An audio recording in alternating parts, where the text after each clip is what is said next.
The city rose before her like a promise and a dare. Alara pressed her forehead lightly against the cool glass of the cab window, watching the skyline sharpen against the deepening dusk. Steel and glass speared upward, glowing gold in the fading sunlight. She'd seen pictures, of course, postcards, glossy magazine spreads, but nothing prepared her for the way the city moved. The streets below writhed with cars, the sidewalks teemed with bodies, and somewhere in the distance, a siren wailed like part of the city's own restless heartbeat. Her fingers tightened around the worn leather strap of her satchel.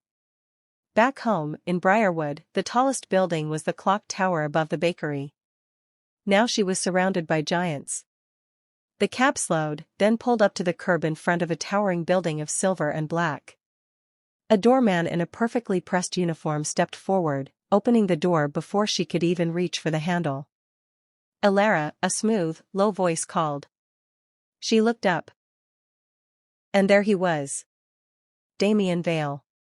He was taller than she remembered from the single meeting they'd had back in Briarwood, when he'd walked into the cafe where she worked, ordered an espresso, and somehow managed to make her feel like she was the only person in the room. Tonight, under the city's fading light, he looked carved from shadows and firelight, dark hair swept back, sharp jaw dusted with the faintest stubble, a tailored suit fitting him so perfectly it seemed like it had been sewn in place. "You made it," he said, and the way he said it made it sound like she'd crossed more than miles to get here. "Yes," she breathed, stepping out of the cab.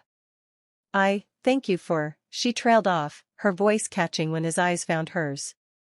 They were the kind of eyes that made you want to tell secrets, warm brown with something molten at the center, like there was more to him than anyone should dare touch. He smiled faintly, just enough for one corner of his mouth to lift. "Come. You've had a long trip." The lobby of his building was like stepping into another world, marble floors that reflected the chandeliers above, a quiet hum of soft jazz drifting from somewhere unseen, the faint scent of citrus and something deeper, his cologne. They stepped into the private elevator. The doors slid shut with a whisper. Damien pressed a button marked PH. The elevator began its smooth ascent.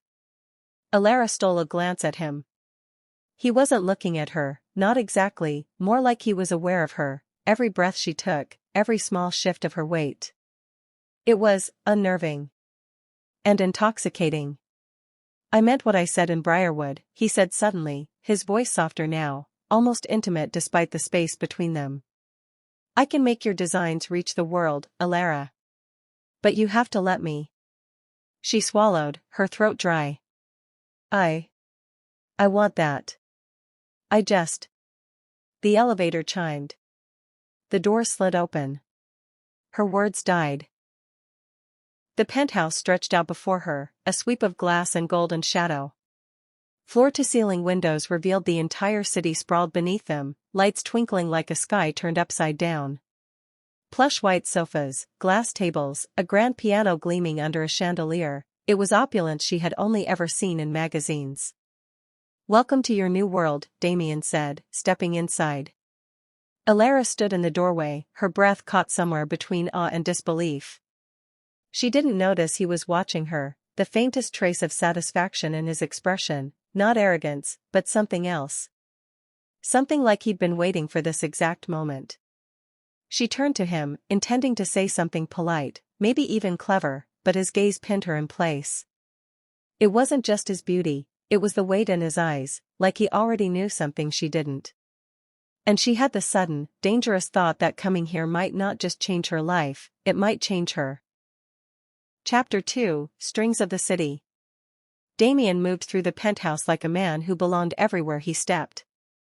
Alara followed, trying to keep her eyes from darting around too obviously, but every detail pulled at her. The silk drapes that whispered against the windows when the evening breeze slipped in. The paintings, deep, abstract swirls of color, that made her want to touch the canvas just to feel if they were as chaotic as they looked. The faint crackle of a fire in the sleek marble fireplace, its glow licking over the room in warm gold. She didn't belong here. And yet, she couldn't make herself step back toward the door.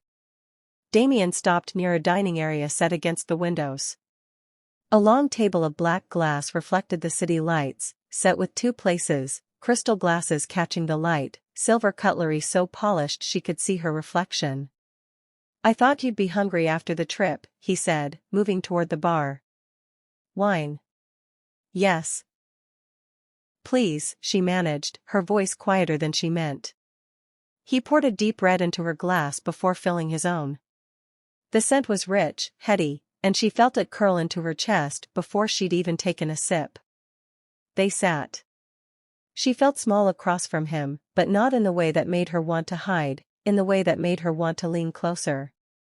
He gestured to the plates already waiting. "Grilled sea bass with lemon butter. And a little truffle risotto. I hope you like seafood." "I do," she said, and took her first bite. It was perfection, creamy, delicate, with just enough bite from the lemon. "You don't talk much," he said after a moment, watching her over the rim of his glass. She swallowed quickly. "I just don't want to say something foolish." The faintest smile curved his lips. "There's no foolishness here. Only truth." She almost laughed at the way he said it, too serious for a dinner table conversation, but something in his eyes told her he wasn't joking. They talked in slow threads, their voices weaving through the soft hum of the city below. She told him about Briarwood, about her sketches spread across the floor of her tiny bedroom, about the notebook she carried everywhere. "And you?" she asked finally. "What made you do this? Help people like me?" His gaze flicked away for a moment, toward the skyline. "Let's just say I know what it's like to have the world tell you you're not enough. And I don't like hearing that word, enough, like it's supposed to define anyone." She didn't know why, but the words settled somewhere deep inside her, like he'd touched something she didn't realize was raw. When the plates were cleared, he stood. "Come. I want to show you something." He led her to the far wall, where a door opened onto a balcony. The night air was cool, scented faintly with rain. The city sprawled beneath them, cars like tiny streams of light, buildings like silent sentinels. Alara stepped forward until her hands rested lightly on the railing. "It's beautiful," she whispered. Damien stood beside her, his arm brushing hers, not quite touching, but close enough she could feel the heat radiating from him. "It's yours," he said quietly. She turned to look at him. "The city?" "No," he said, his gaze steady. "The future you want. The one you've been too afraid to claim." Her breath caught. For a moment, the only sound was the wind and the faint hum of traffic far below. And then? He stepped closer, so close she could feel the whisper of his breath near her temple. "You just have to decide," he murmured, "if you're ready to take it."